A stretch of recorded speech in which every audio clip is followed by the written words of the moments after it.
Hello everyone, so my name is Kuldeep Singh Rathore and welcome in GATE वाला platform. तो guys आप सबको पता है कि आप लोगों के लिए कोई भी अपडेट इन्फॉर्मेशन और गाइडेंस आती है तो मैं आपको प्रोवाइड करता हूं गेट वाला के प्लेटफॉर्म पर। आप सबको पता है कि गाइज गेट 2024 कंडक्ट करवाने वाला है आईआईसी बेंगलुरु और गेट 2023 कंडक्ट करवाया था आईआईटी कानपुर ने। तो गाइज उसमें से काफी सारे ऐसे डाटा उन्होंने रिलीज किया है, जैसा पिछली बार आईआईटी खड़गपुर ने भी रिलीज किया था अपना जो भी डाटा है, जितनी भी इंफॉर्मेशन है। तो ऐसे इन डाटा के बेसिस पे आप आइडिया लगा सकते हो कि आपको कितना रैंक लेके आना है, कितना स्कोर करना है। इस पर्टिकुलर रिपोर्ट के अंदर each and every data available है। अगर आप यहां पर देखेंगे तो कैटेगरी वाइज कितने मार्क्स चाहिए और इसके अलावा कितने नंबर ऑफ स्टूडेंट्स पार्टिसिपेट कर रहे हैं आपकी कैटेगरी में। तो अगर आप किसी भी आईआईटी को टारगेट करना चाह रहे हैं, पीएसयू को टारगेट करना चाह रहे हैं, तो ये डाटा का एनालिसिस आप लोगों के लिए काफी ज्यादा यूजफुल है। कई सारे इसमें शॉकिंग फैक्ट भी है जो मैं आपको अभी कंप्लीट इस वीडियो में बताने वाला हूं। तो गाइज ये जो रिपोर्ट है ऑफिशियली गेट 2023 परफॉर्मेंस रिपोर्ट के नाम से जानी जाती है और आईआईटी कानपुर ने ये रिलीज करी है। आप सबको पता है कि आईआईटी कानपुर तो ऑर्गेनाइजिंग इंस्टीट्यूट होता है, बाकी 6-7 मेजर अदर आईआईटीज और आईआईसी है वो भी इसमें इन्वॉल्व होते हैं। आप सबको पता है सब मिलके ये गेट का पेपर कंडक्ट करवाते हैं। तो यहाँ पर अगर आप देखोगे आईआईटी बॉम्बे, आईआईटी दिल्ली, गुवाहाटी, कानपुर, खड़गपुर, मद्रास और रुड़की आपको यहाँ पर दिख रहे हैं। तो आगे बढ़ते गाइस, सबसे पहले अगर हम यहाँ पे देखेंगे तो कुछ यहाँ पे इन्होंने जो डिटेल दी है वो सारी दे रखी है कि कितने स्टूडेंट्स रजिस्टर किए थे लास्ट ईयर, कितने अपेयर्ड हुए हैं, कितने क्वालिफाइड हुए हैं।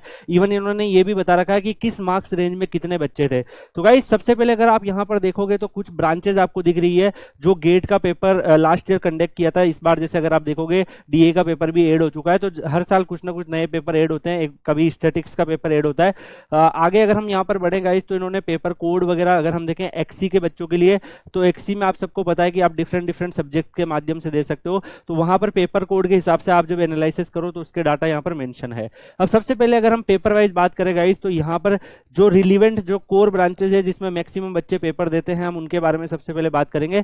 यहाँ पर अगर आप देखोगे तो बहुत सारी ब्रांचेज आपको देखने को मिल रही है। सिविल के बारे में बात करते हैं सबसे पहले। तो सिविल में लास्ट ईयर लगभग 1,05,064 बच्चों ने रजिस्टर किया था और अपेड हुए थे 83,000। एंड यहाँ पर अगर आप देखोगे जो क्वालिफाइड हुए थे गेट वो ओनली 15,000 थे। तो गाइज देखो, ओरिजिनल कंपटीशन आपका पीएसयू और आईआईटीज के लिए इन्हीं बच्चों से होता है जो क्वालिफाइड होते हैं।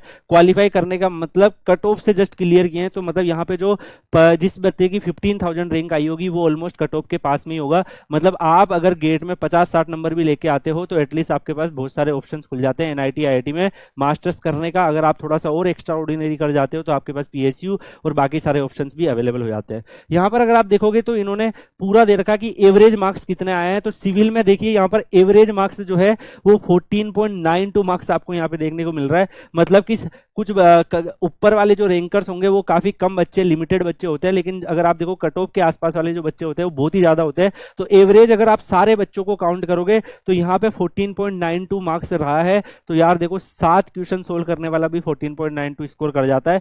ऐसे ही अगर आप दूसरी ब्रांच देखोगे, केमिकल यहाँ पे दिख रहा है आपको, ईसी दिख रहा है। ईसी में लास्ट ईयर 70,000 बच्चे यहाँ पर रजिस्टर किए थे, 45,000 बच्चे जो है वो अपेड हुए और ओनली 8,000 बच्चे यहाँ पर अगर आप देखोगे क्वालिफाई किए हैं गेट। तो क्वालिफिकेशन को क्रॉस करना ही कई बच्चों के लिए हर्डल होता है, जस्ट बिकॉज ऑफ इम्प्रॉपर उनकी प्रिपरेशन अच्छे से नहीं होती है, तो दैट्स व्हाई वो क्वालिफाई भी नहीं कर पाते हैं। यहाँ पे इलेक्ट्रिकल में अगर आप देखोगे तो 58,000 बच्चे यहाँ पर रजिस्टर किए थे, 55,000 बच्चे यहाँ पे अटेम्प्ट किए हैं और जो क्वालिफाई करने वाले बच्चे हैं वो है 6,213। ऐसे ही अगर आप दूसरी ब्रांचेस का डाटा भी यहाँ पर एनालिसिस करोगे तो आपको मैकेनिकल में भी दिख जाएगा। मैकेनिकल में यहाँ पर अगर आप देखोगे तो 82,000 बच्चे जो है यहाँ पर आपको रजिस्टर किए थे, 63,000 अपेड हुए हैं और 11,400 बच्चे जो है यहाँ पर क्वालिफाइड किए हैं। तो गाइज यहाँ पर अगर आप देखो ये जो मैकेनिकल और ये जो जितने भी नंबर्स आपको दिख रहे हैं जो ब्रांचेस में जो बच्चे अपेड हो रहे हैं उनके नंबर्स अगर आप देखोगे कंपेयर टू लास्ट ईयर और उससे पहले के, तो ये जो नंबर है वो ड्रॉप हुआ था 2023 में। लेकिन अभी रिसेंटली आप सबने देखा होगा 2024 की एक रिपोर्ट आई है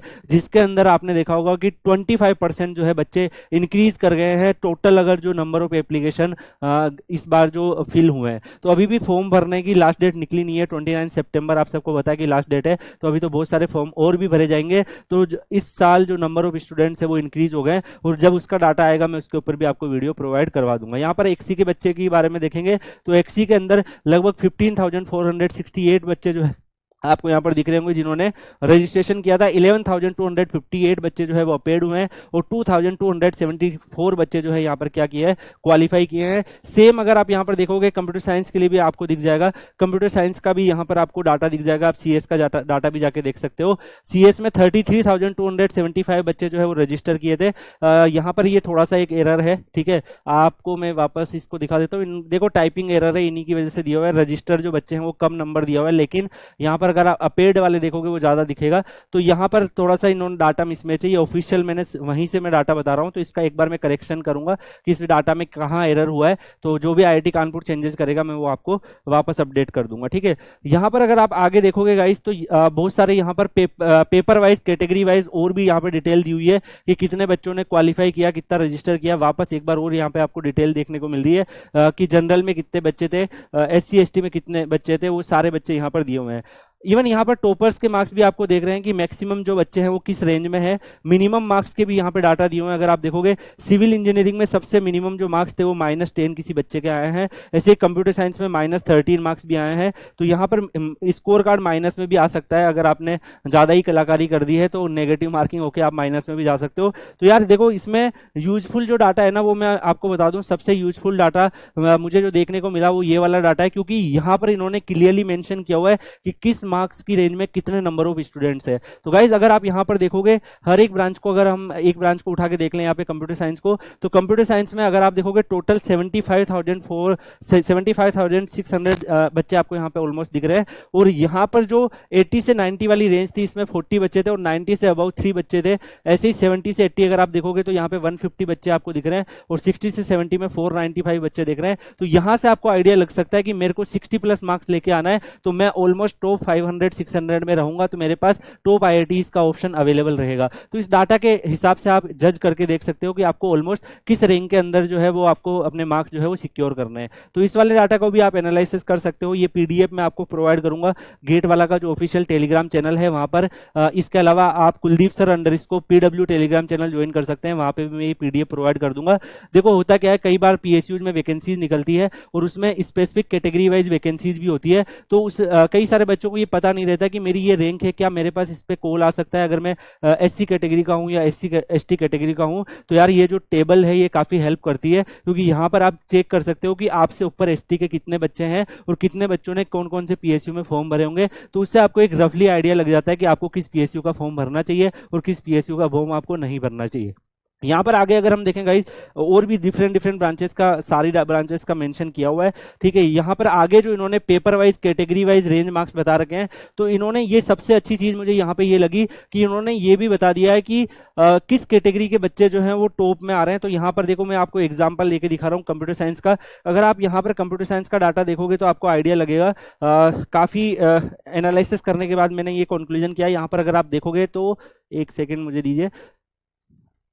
यस गाइस, तो यहाँ पर अगर आप देखोगे जो कंप्यूटर साइंस में जनरल कैटेगरी के जो बच्चे हैं उसमें से कोई भी बच्चा ऐसा नहीं होगा जिसके जो मार्क्स है वो 11 से 20 के बीच में रेंज में आ रहे हैं। ऐसे अगर आप आगे देखोगे तो टॉपर वाली रेस्ट में आ जाते हैं। अगर हम 90 से 100 वाली रैंक में आते हैं तो कंप्यूटर साइंस में 19 से 100 में 3 बच्चे जनरल कैटेगरी के थे और यहाँ पर जनरल EWS का एक भी बच्चा नहीं था। ऐसे ही OBC NCL का एक भी बच्चा नहीं था। अगर आप उससे नीचे वाली रेंज में आओगे तो आपको पता चलेगा कि 28 बच्चे ऐसे थे जो जनरल कैटेगरी में थे। जनरल और EWS में अगर आप यहाँ पर देखोगे तो 8 बच्चे आपको यहाँ पे देखने को मिलेंगे। OBC और NCL में यहाँ पर आपको 2 बच्चे देखने को मिलेंगे। SC में भी देखने को मिलेंगे। तो गाइस आपको करना क्या है, आपको ऐसा सोचना है कि इस साल SC के लिए इस PSU में कितनी वैकेंसी है। आप यहाँ से अपने मार्क्स देख लो कि 2, 1, 4 और 54, मतलब टोटल अगर आप ऐड करोगे तो आपको पता लग जाएगा कि इस मार्क्स की रेंज में ऑलमोस्ट 60 बच्चे मेरे से ऊपर हैं तो मुझे फॉर्म भर देना चाहिए। तो कैटेगरी वाइज आपको यहाँ पे रैंक मिल जाएगी। जनरली अगर आपने देखा होगा कि जो गेट का स्कोर कार्ड होता है उसमें ओवरऑल आपको रैंक दिखती है, लेकिन यहाँ पे आप अपनी कैटेगरी वाइज भी देख सकते हो और उससे आप PSUs के नंबर जो आ रहे हैं उनको काउंट करके देख सकते हो कि हाँ मेरा चांसेस इस PSU में हो जाएगा। तो गाइस काफी ज्यादा यूजफुल है। अगर आपको इनकेस कोई भी कंफ्यूजन हो इस डाटा में, अगर इसको समझने में, तो आप डेफिनेटली कमेंट करके पूछ सकते हैं। आप कुलदीप सर _PW जो टेलीग्राम चैनल है वहां पर भी मुझसे डिस्कस कर सकते हैं। डेफिनेटली मैं आपको इसका कंप्लीट रेस्पॉन्ड करूंगा। इसके अलावा यहाँ पे इन्होंने ये भी बता रखा है कि स्कोर वाइज भी इन्होंने मेंशन कर रखा है कि कितने बच्चों का स्कोर जो है वो किस तरीके से किस रेंज में लाई कर रहा है। तो यार यहाँ से आप स्कोर का भी आइडिया ले सकते हो कि आपसे ऊपर कितने बच्चे का गेट स्कोर है, क्योंकि देखो पेपर जो है 2 पार्ट में होता है कई ब्रांचेज में। जैसे अगर आप देखोगे सिविल में अगर ज़्यादा नंबर ऑफ स्टूडेंट है तो 2 पार्ट में पेपर हो गया, तो उसमें मार्क्स जो है वो अलग अलग हो सकते हैं, लेकिन फाइनल जो है स्कोर कार्ड से चीज़ें काउंट होती है। तो आप स्कोर कार्ड के बेसिस पे भी यहाँ पर अपना जो परफॉर्मेंस है वो मेजर कर सकते हो वाइल फिलिंग पीएसयूज के जो फॉर्म वगैरह आप भरते हो। इसके अलावा बाकी जो चीज़ें आप करते हो उसमें ये जो इन्फॉर्मेशन है वो आप लोगों के लिए काफ़ी ज़्यादा यूज हो सकती है। इसके अलावा इन्होंने ये भी मेंशन कर रखा है कि जो एंडिंग वाली जो रैंक है वो कितनी है, स्टार्टिंग वाली रैंक जो है वो कितने पे है। मतलब यहाँ पर अगर आप देखोगे कि अगर आप इस रैंक के बीच में आ रहे हो, मतलब आपकी रैंक जो है 1400 से लेके मान लीजिए 3000 तक के बीच में आ रही है, तो आपका जो पर्टिकुलरली आपसे ऊपर कितने बच्चे हैं, ये सारी डाटा प्लस उसमें कितना स्कोर कार्ड है, ये सारा इन्होंने मेंशन कर रखा है कि पर्टिकुलर किस स्कोर कार्ड में किस कैटेगरी का कितना बच्चा है। तो यहाँ से गाइज जब भी आप फॉर्म भरोगे आपको ये डाटा काफी ज्यादा यूजफुल हो सकता है। यहाँ पे मैं बता दूं कि यार नंबर जो है वो ड्रॉप हुए हैं, ये शॉकिंग चीज थी कि गेट में ड्यू टू रिसेशन और बहुत सारी ऐसी चीजें हो गई थी जिस वजह से नंबर जो है 2023 में ड्रॉप हुए थे। काफी कम बच्चों ने नंबरों पे एप्लीकेशन फॉर्म को भरा था, लेकिन इस बार वापस ज्यादा बच्चों ने फॉर्म भरा है। 25% इंक्रीमेंट अभी हो चुका है। जब लास्ट डेट आएगी तब तक तो आप सोचो कि ये नंबर और भी ज्यादा बढ़ जाएगा। तो गाइज आप सबको जो गेट से रिलेटेड जितनी भी इंपॉर्टेंट इन्फॉर्मेशन आती है मैं आपको इसीलिए अवेयर करता हूँ कि आप लोग अपने करियर के ऑप्शंस के लिए एक पॉजिटिविटी के साथ एक सारी इन्फॉर्मेशन को कैरी कर पाओ, क्योंकि आप सबको पता है गाइज कि बहुत सारे नेगेटिव रूमर्स फैलते हैं और उस वजह से कहीं ना कहीं हम भी उन इन्फॉर्मेशन को गैदर कर लेते हैं और नेगेटिविटी हमारे अंदर आ जाती है गेट को लेकर और करियर को लेकर, और हम अपनी प्रिपरेशन को भी हार्म कर देते हैं। तो आप लोगों को क्या करना है, आप लोगों को पॉजिटिव चीज़ों को देखते रहना है, जो भी अपॉर्चुनिटीज आ रही है उसमें ट्राई करते रहना है। आगे भी अगर आपके लिए कोई भी ऐसी इंपॉर्टेंट इन्फॉर्मेशन और गाइडेंस आएगी तो मैं आपको इस वीडियो के माध्यम से गेट वाला के प्लेटफॉर्म पर प्रोवाइड करवा दूंगा। आप लोग टेलीग्राम चैनल जरूर ज्वाइन कर लीजिएगा, कुलदीप सर _PW। मिलते हैं नेक्स्ट वीडियो में, तब तक के लिए good bye, thank you so much, take care, see you.